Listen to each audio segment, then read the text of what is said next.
Dok, ba't ngayon ka lang? Kinakabahan na ako dito. Baka may makakita na wala ka pa sa kwarto mo. Ito, umpis ka na. Tignan mo. Akin na yan.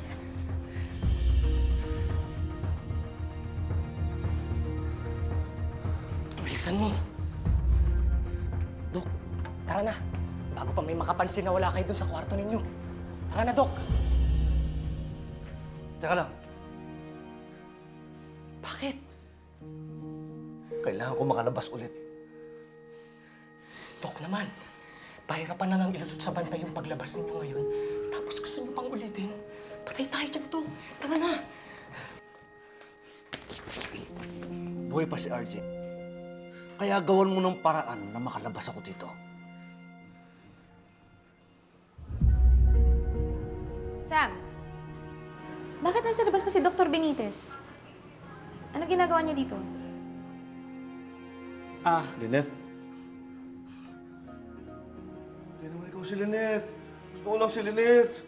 Nagtatatakbo kasi siya palabas. Kaya ang ginawa ko, sinundan ko. Pero, papasok na rin po kami. Lynette? Dok, tara na po. Hindi! Gusto ko si Lynette. Ayaw ko sa'yo. Gusto ko si Lynette. Si Lynette lang gusto ko. Dok, si Lynette, nakita ko, nasa loob. Doon siya nagtatago. Tara, puntahan natin. Talaga? Gusto ko si Dok. Lynette. Po, Hindi naman ikaw si Lynette eh. Gusto ko si Lynette. Gusto ko lang si Lynette. Si Lynette lang. Si Lynette. Lynette.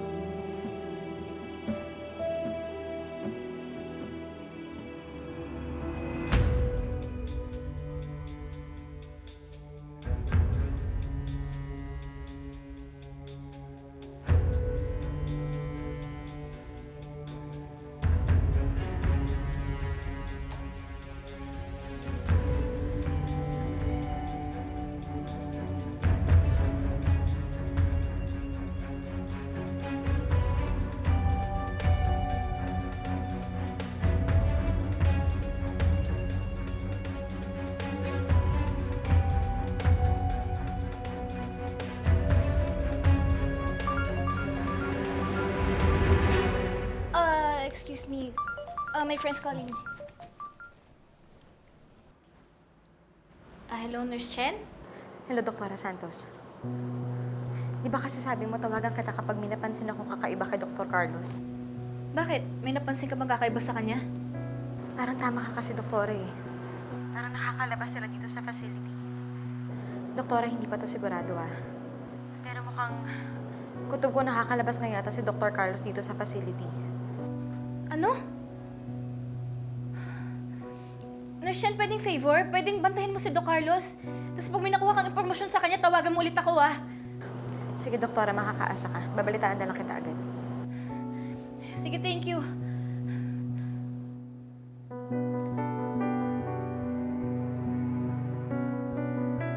Is this call about Dr. Carlos Benitez?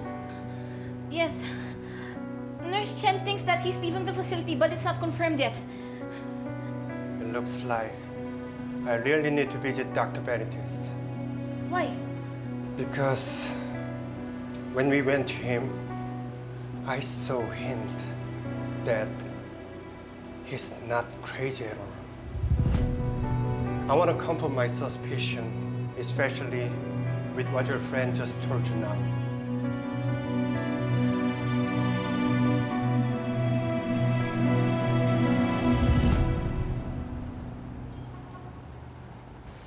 Ano? May balita ka na ba kay Carlos? Madam, tama ho inala ko. Doon siya sa mental facility. Pagkatapos nung kagabi, bumalik siya doon. Alam mo, delikado si RJ hanggat buhay si Carlos. Kailangan tapusin mo na yun. Mukhang in love pa kayo sa ex niya, madam, ah. Uy, hindi ganun yun, ah. Iniisip ko si Zoe. Hindi siya matatahimik dahil alam niya kapag buhay pa si Carlos, papatayin niya si RJ. Naaawa ko sa anak ko. Okay ho, ma'am. Sabi niyo eh. Paano ho yan? Bukas na ang kasal ni Doc RJ tsaka ni Ma'am Lynette. Anong plano natin? Huwag mo nang isipin yon. Basta mag-focus ka kay Carlos at ako na ang bahala sa kasal ni Lynette. Ma'am, mukhang may pinaplano kayo sa kasal niya. Tutuloyan niyo na ba si Lynette? Hindi nga pwede. Dahil sa oras na may mangyari diyan kay Lynette, ako na naman ang pagbibintangan nilang lahat.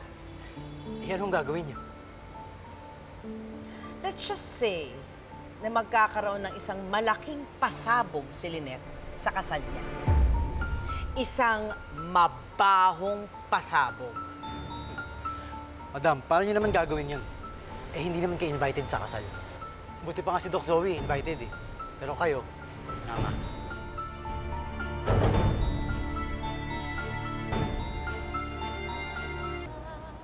Ayan, kain na tayo! Sarap! Thank you, nanay. Yan. Kain na. Lynette, 2 araw na lang, kasal na natin.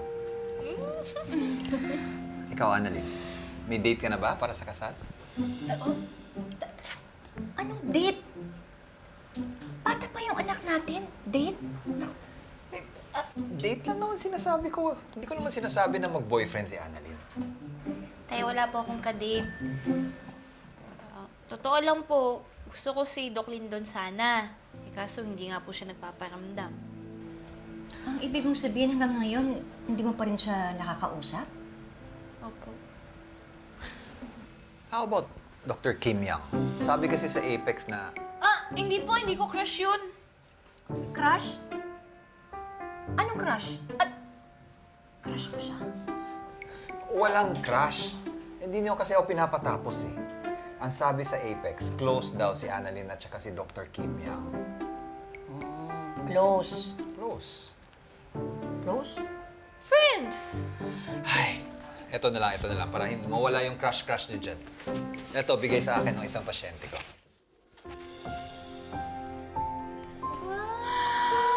Ang ganda! Ganda! Naku, alam ko na, ang gagawin natin, ipapa-frame natin. Tapos isasapit natin sa bahay. Di ba? Ganda. Pero patingin nga po muna ako. Parang taba ng mukha ko dyan eh. Hindi! Ganda nga eh. Ang laki ng mukha ko.